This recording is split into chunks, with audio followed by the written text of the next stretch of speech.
This lesson will focus on how to use imagery and literary devices.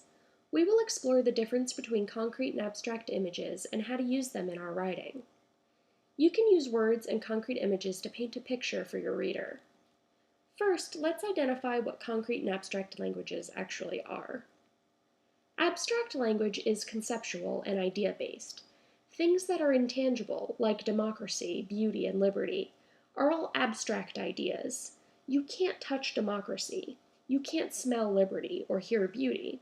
These words are representative of ideas. For example, love is an abstract concept. Hearts are often used to depict the concept of love. Hearts are a concrete image. We can see a heart, and we know that it represents love. Imagine a typical boy loves girl story. In one version, the boy says to the girl, "I love you." In another version, she watches as he draws a heart in the sand on a beach. The second version paints a much clearer picture than the first. Of course, that's not to say that you can't use dialogue between characters to express emotions, but including a concrete image by the way of the character's actions can really help the reader visualize the moment. Think about this. I tell you about an ugly house. I say think about an ugly house. What do you think of when you hear the word ugly?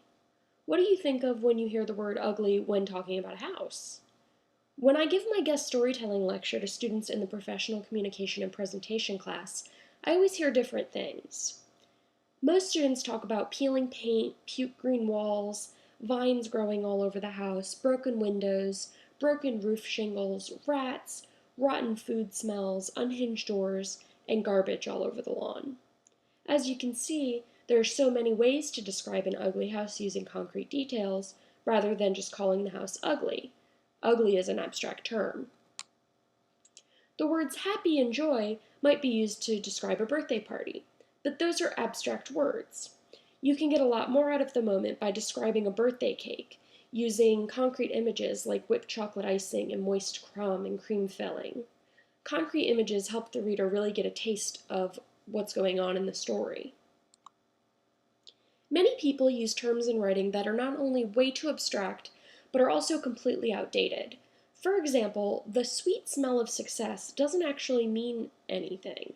The image of a college diploma and a new college grad pumping his fist in the air, on the other hand, is a concrete example of success. You should use the five senses, taste, touch, sound, smell, and sight, to create concrete images. When you read over your work, pick out words and ask yourself if any of the five senses can be applied to the word. Do the words create an image? Look for unexpected comparisons. One way to create concrete images in a creative way is to use literary devices. You probably learned a bit about literary devices in high school English, but I'd like to go over a few of them and what they do. Metaphor is the literary device by which we are told that something is or is like something that clearly it is not, or is not exactly like. A good metaphor surprises us with the unlikeness of the two things compared, while at the same time convincing us of the truth of the likeness. Metaphor may illuminate the meaning of the story and its theme.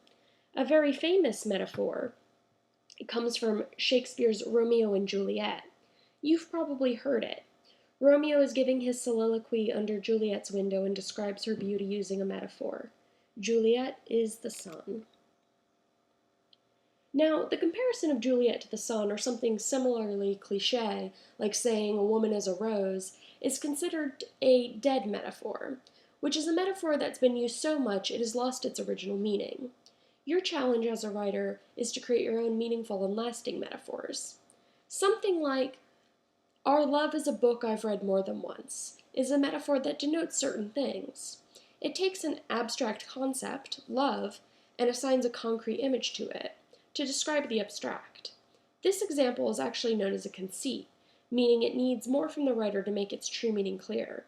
The metaphor might suggest that the love the narrator is describing is one worth experiencing over and over again, much like the great book.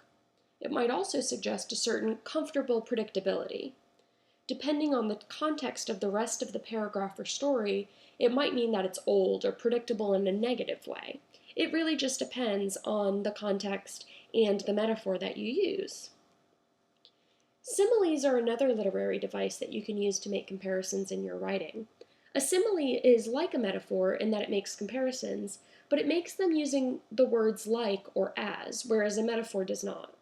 For example, the sentence, "he fights like a lion," uses simile.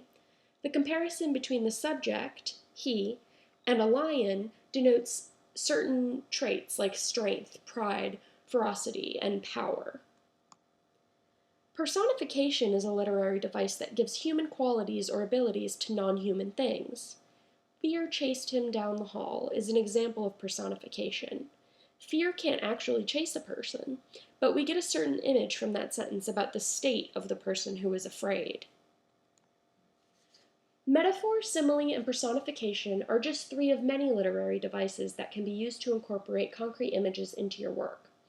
While I definitely want to see you use literary devices, you don't want to overuse them. That can really pull readers out of the story.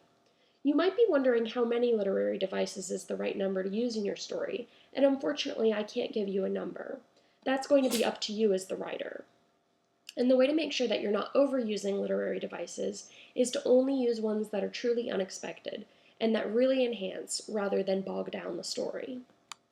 In addition to avoiding overusing literary devices, you need to be careful not to use cliches. Cliches are phrases that are so familiar that they've lost the force of their original meaning. They fail to surprise. We've all heard them before, and they're a sign of a lazy author. Phrases like, "get all your ducks in a row," "old as dirt," "march to the beat of a different drummer," "it's a crying shame," and "it was raining cats and dogs" are all cliches. We've all heard them before, they're old. It's your job to create lines of prose that are fresh and new.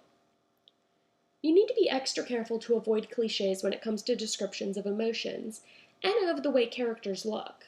Old cliches like "her eyes flooded with tears" and "his face was on fire" will just make your readers roll their eyes. Similarly, cliches describing the way characters look, like saying "she had ruby red lips" or "peaches and cream skin" or "a neck like a swan," won't work. They're old, they're lame. Finally, watch out for images we've seen or heard over and over again, like the character who sheds a single tear or freezes like a deer in the headlights. Don't start your story on a dark and stormy night or once upon a time. There's actually a writing contest held every year that makes fun of the "it was a dark and stormy night" beginning because it's so old and overdone. Another thing to watch out for is mixed metaphors, which are metaphors that ask us to compare the original image with two or more different things. For example, "as you walk the path of life, don't founder on the reefs of ignorance." That's a mixed metaphor and it doesn't work, because life can be a path or a sea, but it can't be both. Stick to only two images, as that's the purpose of the metaphor. The mind can't process a mix of three at once and make sense of it. Mixed metaphors will confuse your readers. Don't crowd your literary devices. To put a bunch of metaphors and similes and instances of personification in one paragraph will overwhelm your reader. Remember, use them mindfully and sparingly. So, to review this lesson, make sure you use concrete images, employ the five senses, use literary devices well, and avoid cliches. Contact me if you have any questions about the ideas presented in this lesson, or if you have a literary device you're not sure about that you want to run past me.